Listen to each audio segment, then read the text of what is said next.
নমস্কার বন্ধুরা, আমি মধুমিতা রান্নাঘরে আপনাদের আবার স্বাগত। আজ আমি আপনাদের বানিয়ে দেখাবো সহজ পদ্ধতিতে পাবদা মাছের ঝাল। প্রথমে আমি মাছগুলো কেটে ধুয়ে নুন হলুদ মাখিয়ে নিয়েছি। এবার কড়াইতে তেল দিয়ে দেবো। তেলটা গরম হয়ে গেলে মাছগুলো দিয়ে দেবো।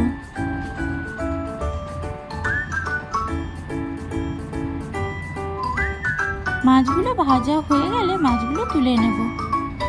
এবার কড়াইতে তেল দিয়ে পেঁয়াজ বাটা দিয়ে দেবো। এবার পেঁয়াজটা হালকা ভেজে নেব। পেঁয়াজটা হালকা ভাজা হয়ে গেলে শুকনো লঙ্কা বাটা দিয়ে দেবো। আপনারা যে যেমন ঝাল খাবেন সেই পরিমাণ অনুযায়ী শুকনো লঙ্কা বাটা দেবেন। এবার টমেটো কুচি দিয়ে দেবো।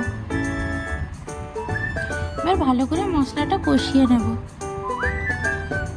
এবার হলুদ গুঁড়ো আর লবণ দিয়ে ভালো করে মশলাটা কষিয়ে জল দিয়ে দেব।